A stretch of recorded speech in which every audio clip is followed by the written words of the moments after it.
The wooden legs of my chair shrieked across the marble floor half a second before my spine met empty air. And then 200 wedding guests fell completely silent as I slammed onto the ground with a shattered water goblet spraying glass across my palm. Standing over me, my hands still stinging from the impact, was my sister Delphine in her ivory gown, clutching the chair she had just jerked out from under me. "You do not belong at the family table," she hissed. Beside her, our father Walter sat in his wheelchair and struck his good hand against the metal armrest 3 sharp times. Across the room, her new husband Julian rose from his seat, face pale beneath the chandeliers. "That is enough," he said. "Do you want me to tell everyone the truth?" Delphine froze, because the truth had been 6 weeks in the making, and it began in a speech therapy waiting room that smelled of stale coffee. I was 39, running operations at a rehabilitation hospital, and every Tuesday I wheeled my father to his appointments, while my mother Helene made excuses for why Delphine, 20 minutes late as usual, deserved patience, and I deserved none. That evening, going through Dad's care log at my kitchen table, I noticed something strange. A reimbursement check issued to Delphine for bathroom accessibility equipment I had already paid for myself, invoice in hand. Below it sat an odd $4,000 charge under a merchant code that matched nothing medical.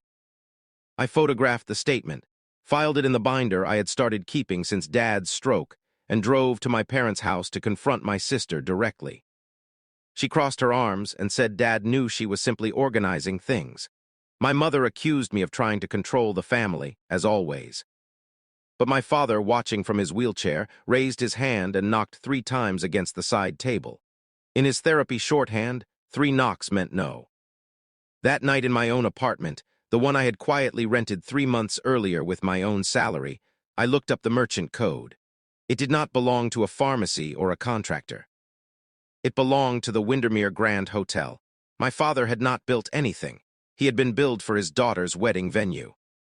I emailed Delphine calmly, asking for invoices tied to 3 specific withdrawals, and she called within minutes, furious, demanding to know why I was auditing her. The next morning, she preempted me by blasting the family group chat with a cropped screenshot of a transfer, the exact amount I had personally advanced for Dad's wheelchair ramp, framing it as proof I was the real thief. My mother demanded an apology. I said nothing, just attached the itemized receipt and Dad's signed authorization for my reimbursement. The chat went quiet, but the war had only begun. Days later, I arrived at my parents' house to drop off a prescription and found my access code no longer worked. A message from Delphine appeared on my phone. She had stripped my caregiver app permissions to protect Dad from financial pressure, and the family had decided I should not come by anymore. I did not pound on the door. I screenshotted the lockout, called my father's room phone, and told him lightly I would see him at therapy later in the week. He tapped the receiver twice, acknowledgement. That night, I signed the acceptance letter for the full-time management promotion. I had delayed for years to care for him, locked down my finances, moved my emergency fund to a new bank, and started sketching a business plan for a consulting service to help families navigate stroke recovery logistics. I was quietly building an entirely independent life, and nobody in my family knew it existed. The following week, I brought my evidence binder to Bianca Fontaine, an elder law attorney with a calm, expensive-looking office downtown. She asked if my goal was control of my father's accounts or protection of my father, period. I told her the truth.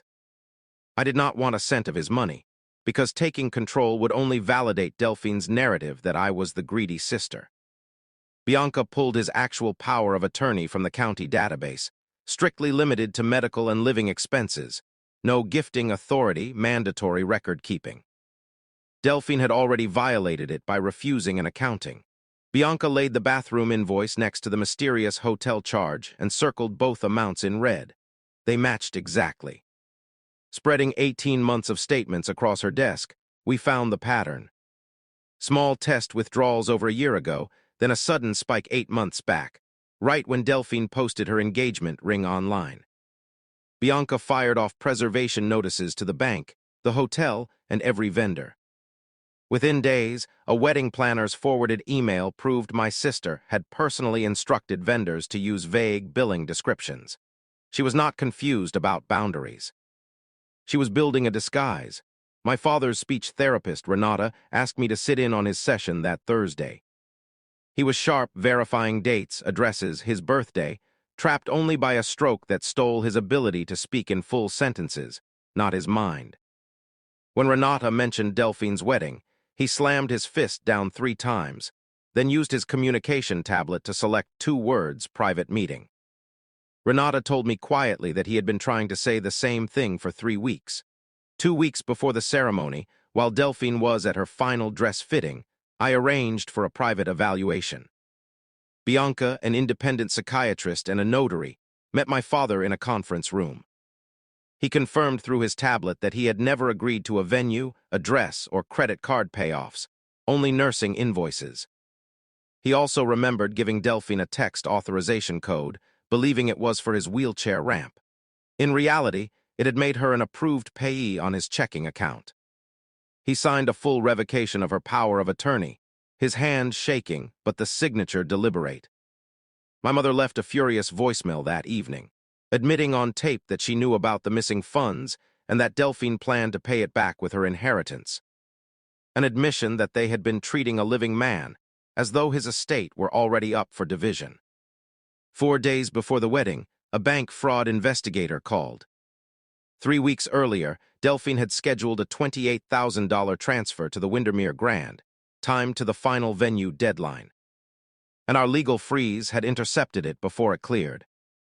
Delphine called minutes later, sickly sweet at first, then panicked, demanding I recant to fraud investigators and claim the money was an early inheritance. I told her she had no legal authority left and hung up. Bianca sent a formal settlement demand. Full accounting, returned funds, restored access to our father, deadline Friday before the rehearsal dinner. Delphine responded by texting me that I was a bitter, jealous woman trying to ruin her happiness. My mother offered a truce. I could attend the wedding because the photographer needed a full family portrait, and Dad refused to wear his tuxedo unless I was there, but warned me to keep my mouth shut and seated me near the kitchen doors. I nearly declined until my Aunt Josephine sent a photo of my father's tablet reading, "Please come sit with me." That settled it. I locked my binder in Bianca's filing cabinet, arranged my own transportation, brought no gift, and dropped my apartment key into my clutch as a reminder I had somewhere safe to return to. The morning of the wedding, Julian called, tense, asking why our father's name was tangled in a billing dispute. I told him to ask his bride. He texted me a screenshot from the hotel's vendor portal, a massive balance due, a declined transaction, and Walter's name as account holder. "Delphine says your father gave us the money," he wrote. The hotel says the payment was returned. Inside the Windermere Grand, chandeliers glittered over roses that represented physical therapy sessions my father would never get. My mother grabbed my wrist mid-reception, hissing at me to stay silent. Julian kept refreshing his phone near the stage, jaw tight. When I confronted him quietly, he admitted Delphine swore the money was a gift. I told him then she would have no reason to stop our father from confirming it himself. At the seating chart, I found my name banished to the overflow table by the kitchen doors. But across the room, my father slammed his armrest 3 times. And Aunt Josephine flagged down a staff member to bring a chair to the head table instead. Delphine intercepted me before I could sit, ordering me back to the corner, accusing me of trying to steal her spotlight. I told her calmly that Dad could answer for himself, and reached for the chair just as she yanked it away.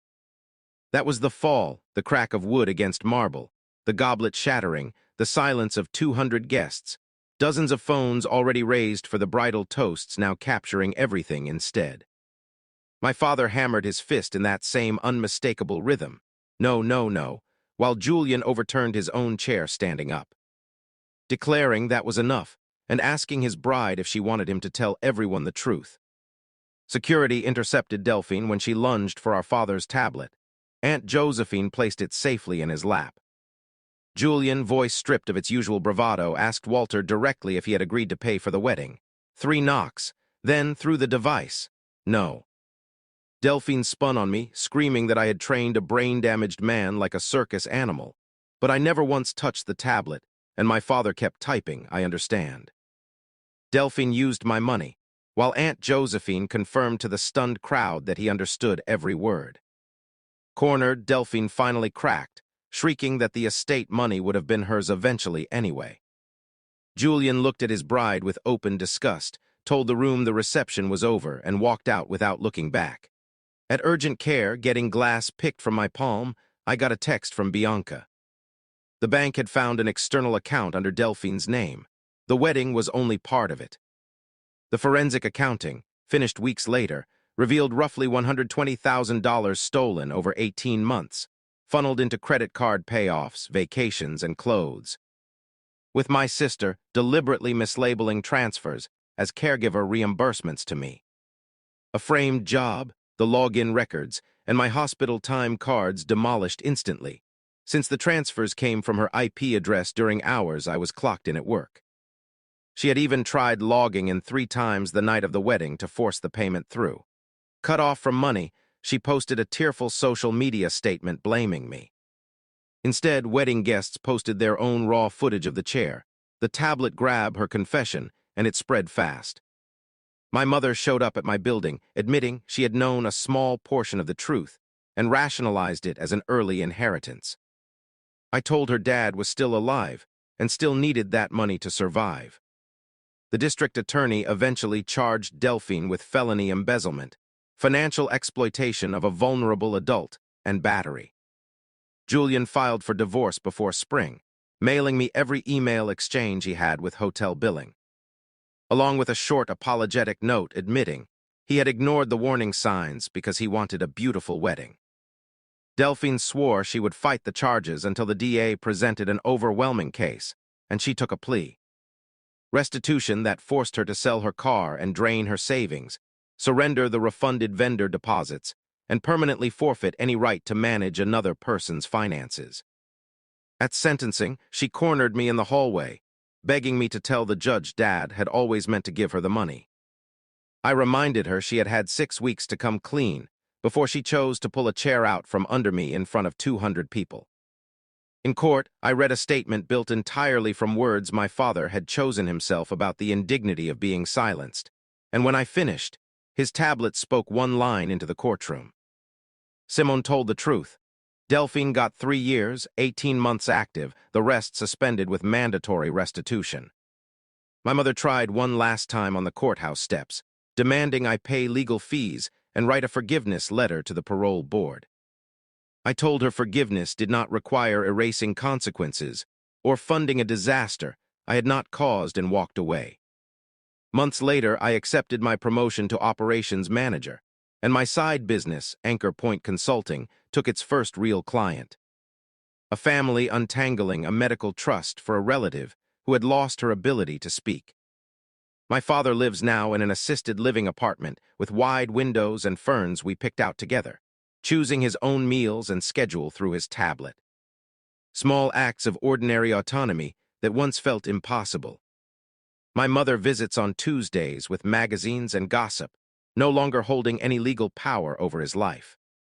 And one quiet evening, sharing a meal at the second-hand table I had built myself, with Aunt Josephine pouring water and my father spelling out 3 words on his screen, "This is family."